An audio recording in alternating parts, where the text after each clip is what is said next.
So you want to know how a house tax sale auction works? Well, you're in luck because I'm here to tell you how those tax sale auctions work and how you can take advantage of them as an investor because they can be amazing investment opportunities. I've been buying at tax sales for many years, bought my first property in 1989. So I'm doing this for quite a while, and I'm an attorney, so I know how these things work from the technical side as well as the practical side. And oh, by the way, be sure to stay on at the end because at the end, I'm going to show you a second way to take advantage of tax sales where you don't even have to bid on the property and you can probably make more money than most of the bidders who actually get properties, except you don't have to put up any money, you don't have to do any renovations, you don't have to deal with any of the messy stuff, you're just going to make a whole pile of money. So stay on to the end for that. So let's get into it.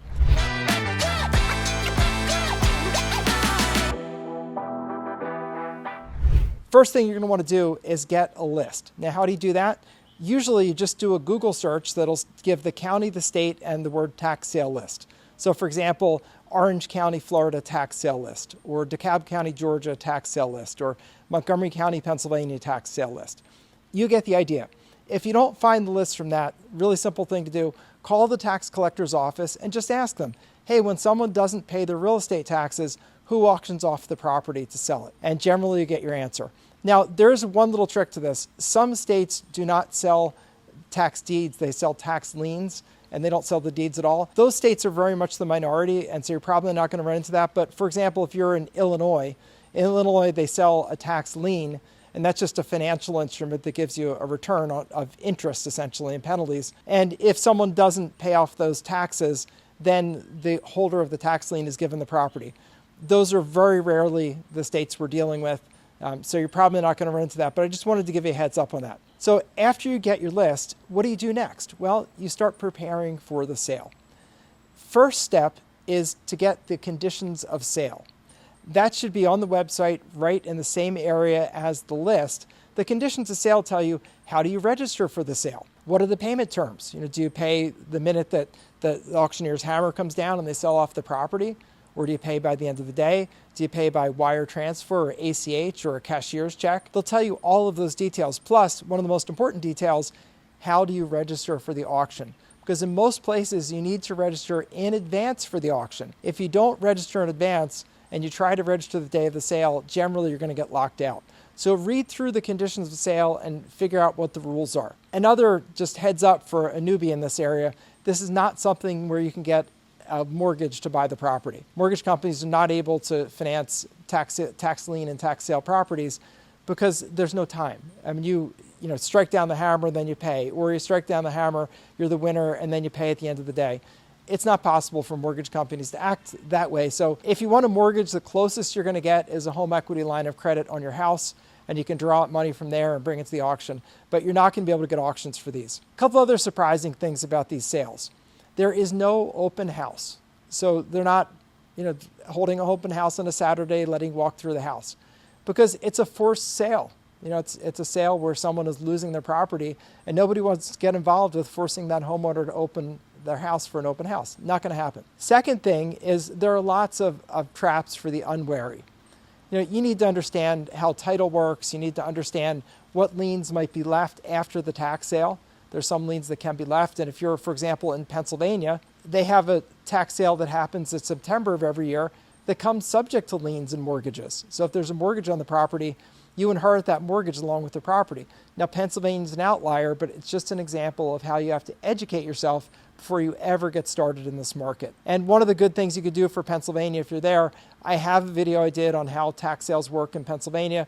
You should just go watch that YouTube video and that'll give you the lowdown on it. For the rest of you, in most states, those properties are sold free and clear of mortgages, liens, and judgments, which is great.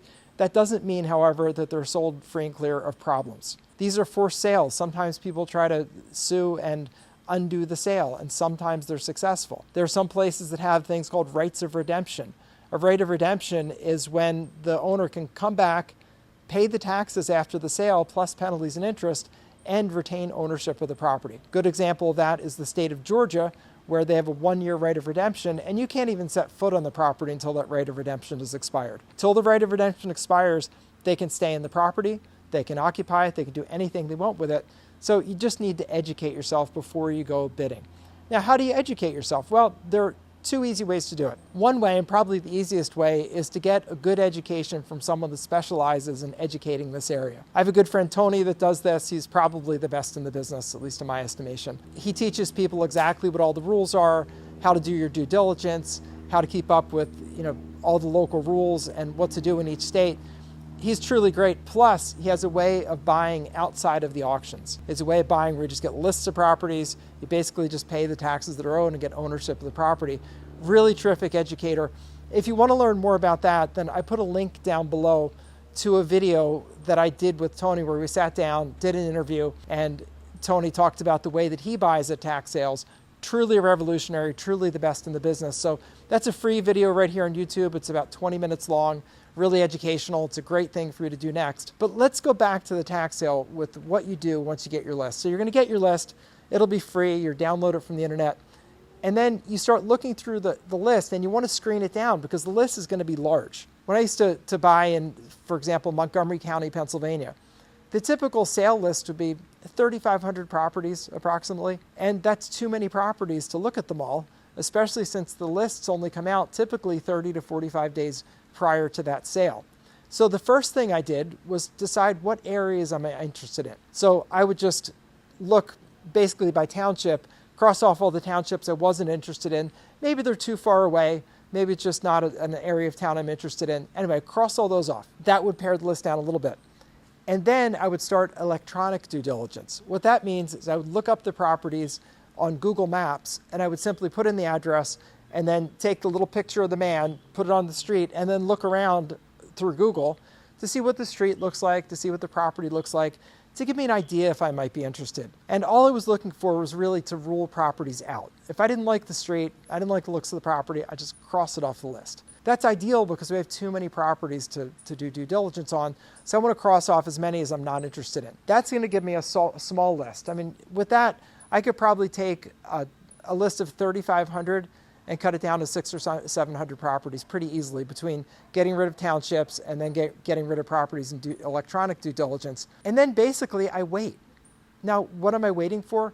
I'm waiting till about 5 days before the actual sale itself to do my next step in due diligence, which is to go look at the properties. Now, the reason I wait is that a lot of people at the last minute, when they're facing a tax sale of their property, are going to go ahead and pay off their taxes.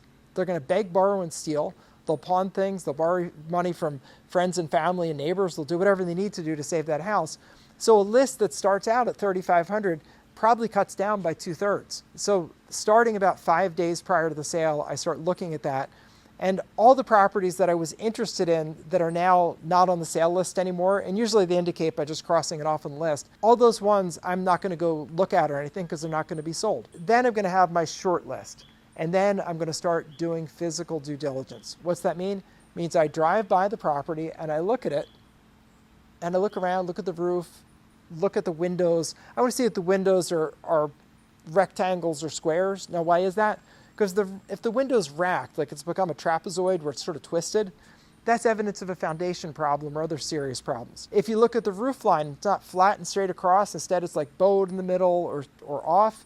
Again, could be a sign of very serious problems, and you just want to skip that house. You don't want serious problems like that unless you're just buying it for land value. A lot of these properties are in very poor condition because if someone can't pay their taxes, well, they also can't pay to maintain the property, right? So remember, they've been 3 to 4 years behind in taxes before that property gets sold, so you could have a lot of neglect.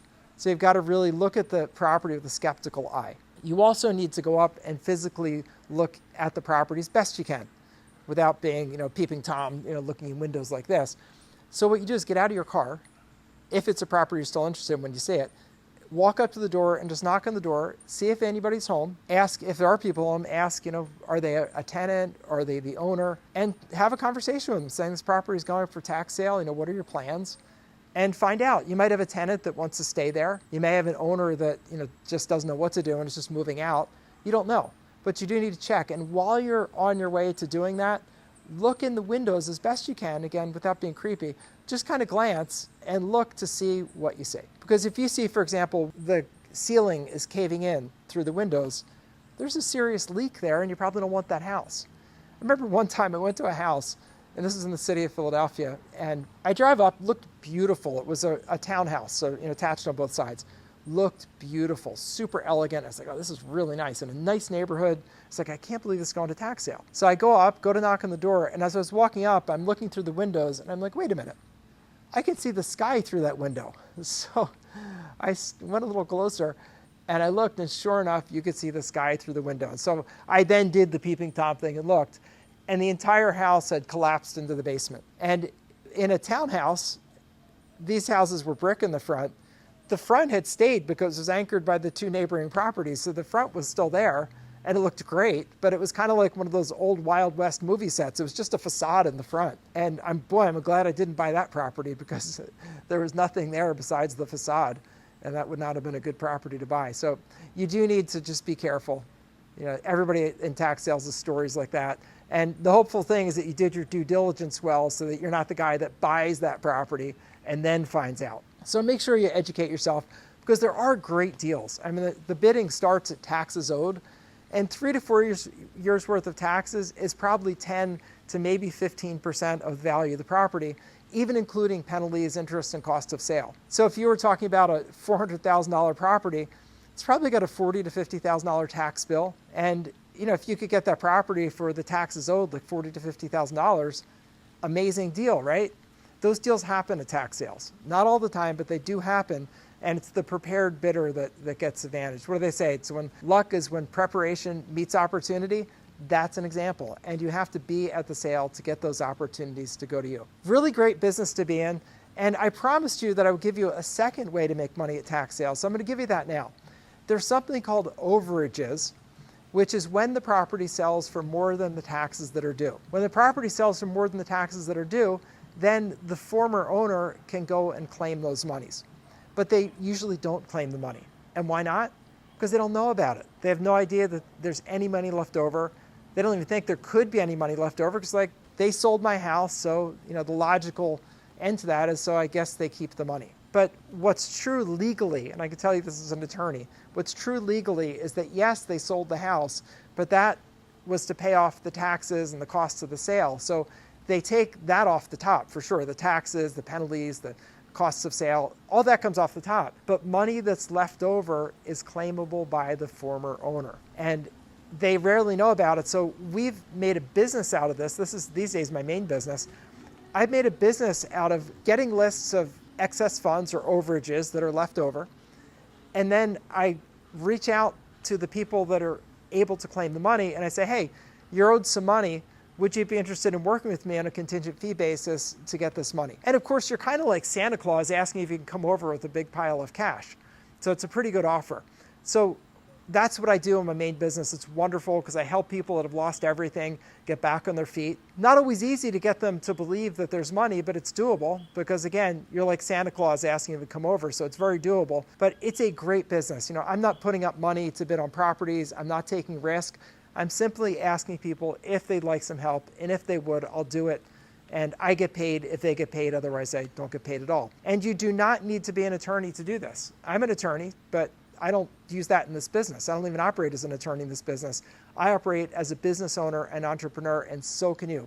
So if you're interested in that, I've recorded a short video on YouTube. It's like 15 minutes long, not terribly long. That's an introduction to the overages business. There I explain what the opportunity is, and if you want to go further with it, there's a follow-up video that's more like an hour where I give you all the details of the business to help you decide if it's right for you. Now, just to give you a preview on that, I think it's right for you if you want to make a lot of money for yourself and your family, but more importantly, you want to do it in a way where you're helping other people and you have something you can really be proud of. It's a terrific business. Foreclosures are up all across the country, huge numbers. There's huge amounts of money. We have an internal database of these overages claims that is in excess of $350 million worth of claims sitting out there ready to claim. And I've noticed month after month that number's been slowly ticking up because there are more and more foreclosures going on. So really great business to get into.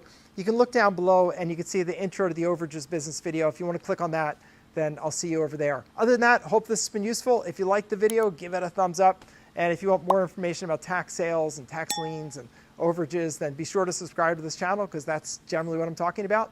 And that is it for today. Thanks. This is Bob Diamond, over and out for now.